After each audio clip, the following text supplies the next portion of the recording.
General McKenzie. It's Courtney Cuby from NBC News.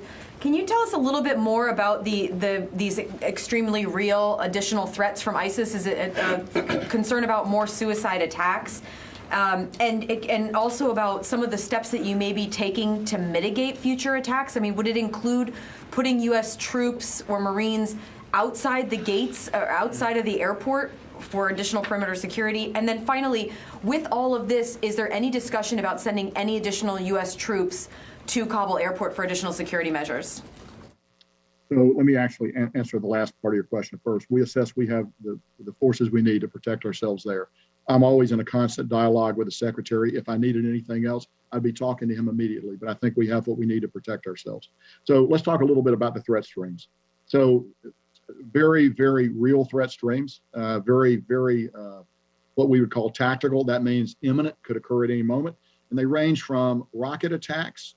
We know that they would like to lob a rocket in there if they could. Now, we actually have pretty good protection against that. We have our anti-rocket and mortar system, the gun systems that those of you who've been out there are very familiar with, that are pretty effective against these kinds of attack. We are well positioned around the boundary of the airfield, and we feel that we would be in good shape should that kind of attack occur.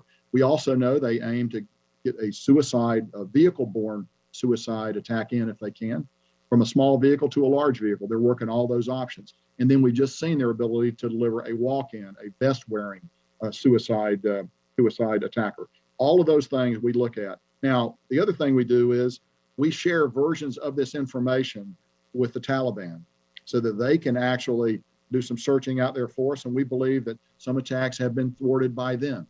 Again, we've been doing this we've been doing this since the 14th. This is an attack that's been carried out. We believe it's possible that others have been thwarted. We cut down the information we give the Taliban. They don't get the full range of information we have, but we give them enough to act in time and space to try to prevent these attacks.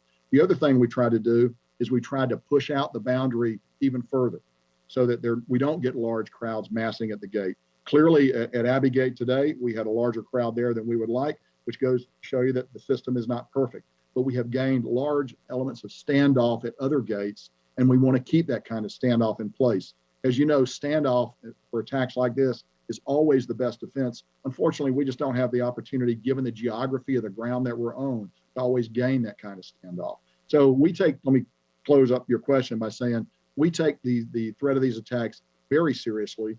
We're working them very hard. We're doing a variety of things. We got, as you know, we have AH-64 attack helicopters on the ground that we're flying to take a look. They have very good thermal and optical imaging systems.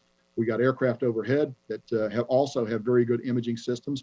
We have unmanned aircraft, MQ-9s, that have the ability to look. All of these systems are being applied in defense of the airfield, all of it on a continual basis, all of them vectored by the intelligence that we receive, and then we also use the Taliban as a tool to protect us as much as possible.